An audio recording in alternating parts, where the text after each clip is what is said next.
Hey everybody, welcome back. I'm Father Michael Revac, the pastor here at St. Mary Magdalene in Noonan, Georgia, and you are watching Essentials.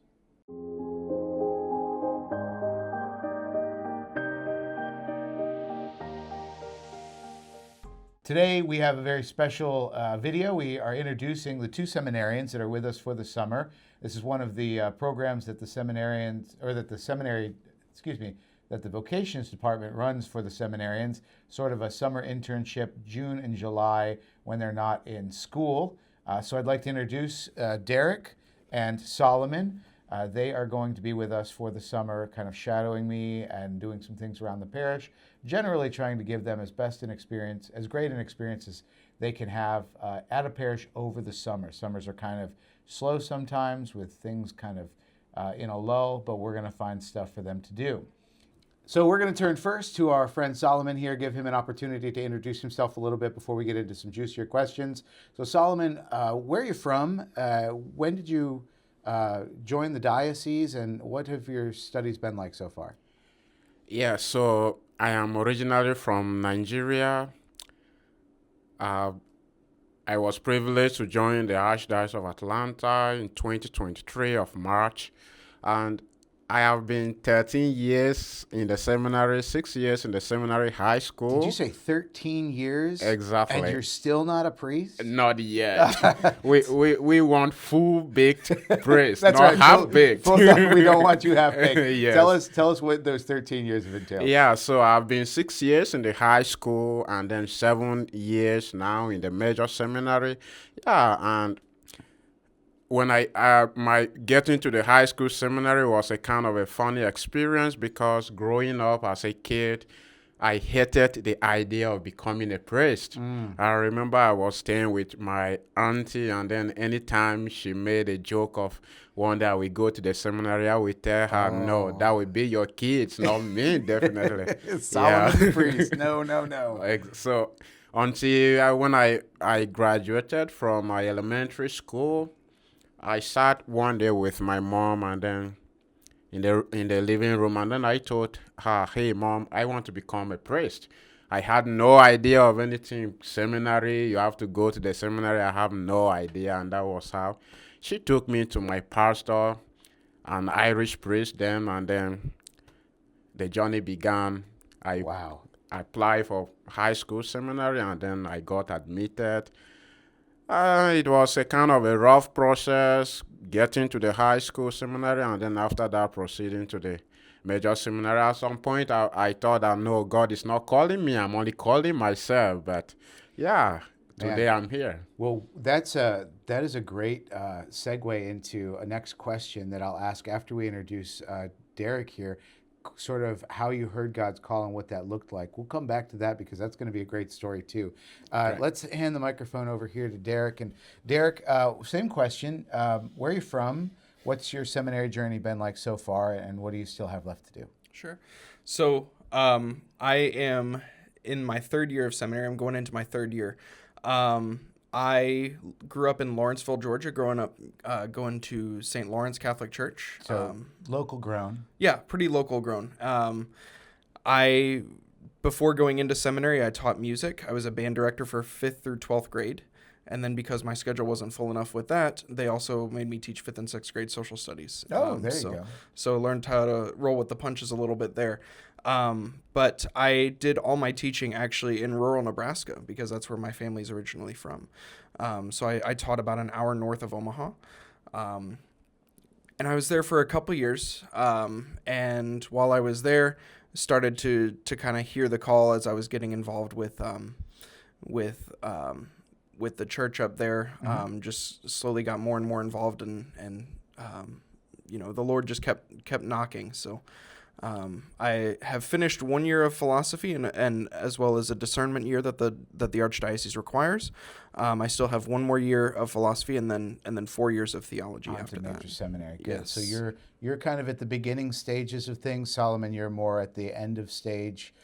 End of life. I mean, end of seminary, beginning of a brand new life. I love that. So go ahead and hang on to that, and we'll just pick up with you, Derek.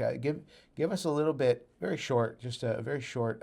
How did you discern that it was even worth going to the seminary? I mean, you may or may not be confident and sure yet that God is in fact calling you to be a priest. But for you earlier on in this journey, what was it that gave you the conviction that God was calling, that you were sure that God was calling enough that you should try out the seminary? Yeah. So I first got a calling. It was actually Auxiliary Bishop Talley when he was here when I was in middle school. Good man. I remember I was a crucifer for a mass that he served for us, and he just goes, why don't you think about being a priest? And I was like, no, not even thinking about that. But in high school I started thinking about it a little bit more.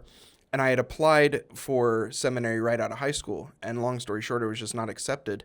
And so then I was like, and this was in March, so I was scrambling. I was like, oh, what am I gonna do? And my teacher said, here's this audition. Go prepare this piece. You have a couple months. Go prepare it. Win the audition. So that's exactly what I did, and I got a scholarship to go to the University of West Georgia. Awesome. And what was the degree? I had 2 degrees. So I had degrees in music education and music performance. So I played with the euphonium. So. And what's, I want to stop you in your story there. Sorry for interrupting. The arts are so underrated anymore, and people think that education is really just a tool to get a job and to become a protective cog in society.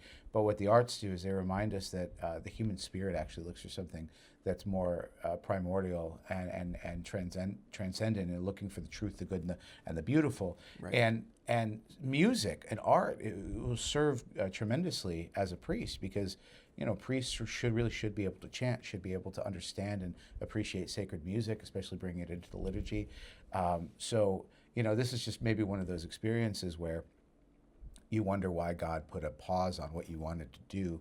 You had to go do something else, but maybe he was, giving you a skill set that is going to serve you better in the thing that you wanted to do initially. And he just said, hold on just a second, go do this other thing, get this skill set, and then come back and we'll do this. So, right. So great. So you were working for the school as music. What sort of drew you back to ask the question and apply again? It was entirely thanks to spending time with the sacrament, spending time with the priests, and just being drawn to that lifestyle of desiring to bring healing through the sacraments of the Eucharist and confession and anointing of the sick. And just the more I got involved in the church as a cantor, as a Eucharistic minister, as a lector, as a CCD teacher, like the more I got involved with the church, the more I fell in love with it and started to hear that call more clearly. That's awesome. Speaking of being a cantor, this guy has got a phenomenal voice. We're gonna try to get him to use it while he's here. Solomon, same question. You've got you started much earlier, and you started to tell us a little bit of the story. And maybe it wasn't one long call, maybe it was a couple opportunities, starts and stops. But why don't you tell us a little bit about how you discerned God's call and how you have maintained a certainty of that call through so many years of the seminary? So just like I said earlier, my call was like a kind of a sharp contrast with the story of Samuel in the Bible, why Samuel told God that, speak, Lord, your servant is listening. I said, don't speak, Lord, your servant will never listen. I don't want to hear it. For Samuel, Eli was his guidance to answer God's call, while it was my auntie who was telling me that you will become a priest one day, and I was saying, no, God should not call me. So until I don't know, God arrested me. I don't know where I got the inspiration. I can't explain.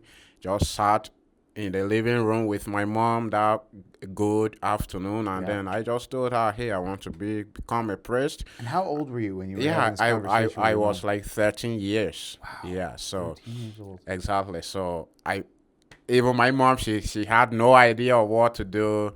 So she took me to our pastor, and the pastor called the rector of the minor seminary, who was also from the same parish with me. Okay. Yeah, and then when he asked him, he said, where the admission for the session has already been done and completed. People have been admitted and everything is set for the next session. So I can't be accepted that year. So I said, well, maybe this is not for me. So You're looking for any opportunity to get out. exactly. It's a sign the So Lord doesn't want I thought it wasn't for me. So I went and got enrolled in another Catholic high school, and then I was there for 1 year. And then after 1 year, and my pastor told me that, well, it is time again for the exams to get into the high school seminary if I am still interested. And then I said, well, by then I was 14.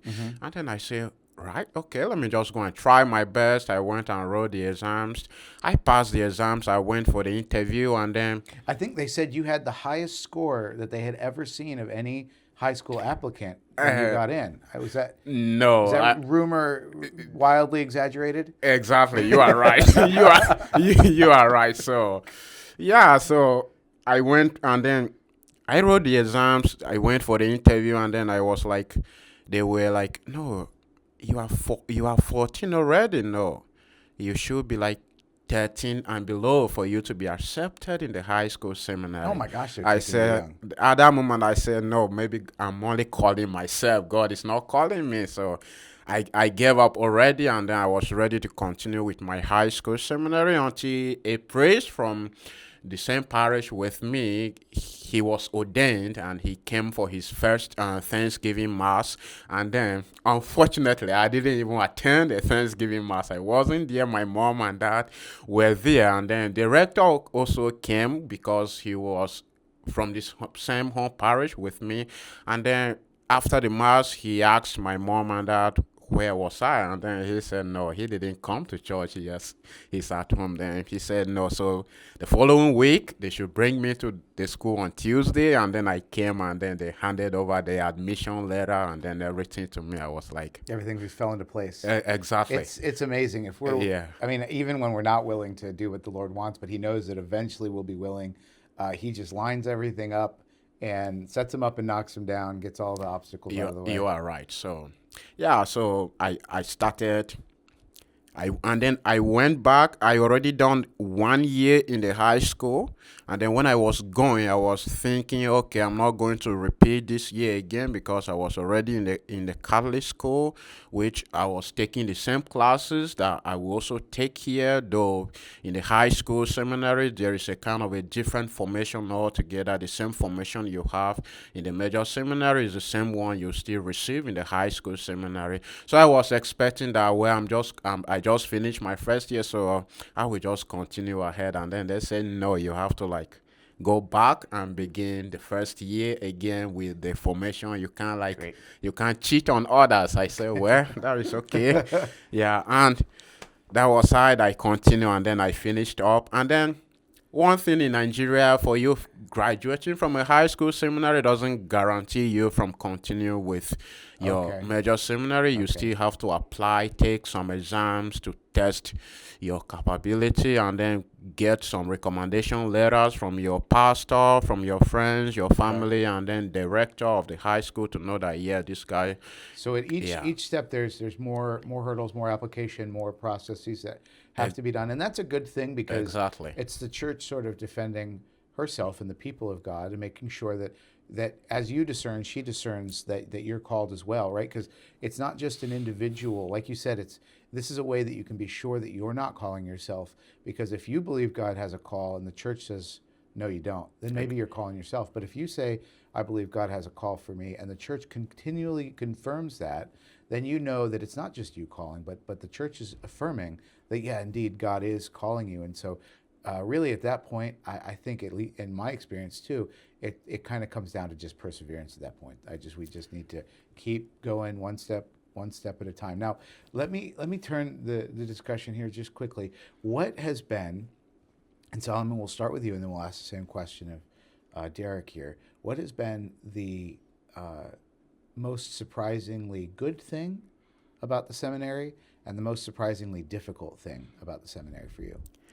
Yeah, let me begin with the last one. Good. Most Well, difficult. bad news first. Exactly. So, the most difficult thing about the seminary is, following the schedule sometimes. Sometimes it's difficult. And then when people ask me, how do I answer the call every day in my journey? How did I answer the call as I'm a seminarian? I told them that every day I wake up on my bed, I either say yes or no to God. Because when you wake up and then you are ready, strong to like go for morning prayer, go for mass, go for classes, yes, they were saying yes to God. And then when you wake up and then you are feeling like, no, I don't want to do it again. I don't want to do it again. At that point, it's like, no. Maybe this is not for me. So sometimes it is very difficult. It is very challenging to like follow the schedules, be obedient. And so And it's sometimes. the schedule in seminary is Yeah. can be quite demanding. But you said it beautifully there. It's an opportunity for us to say yes to the Lord. Exactly. And this is something that, regardless of what vocation you have, whether you say yes to the Lord to be a priest or whether you say yes to the Lord to be a husband or a wife, every morning we have to wake up and we have to say yes to that vocation. Exactly. And some mornings we wake up and we want to say no. Sometimes we do say no, and that's bad. Sometimes we wake up, it's easy to say yes, and that's good.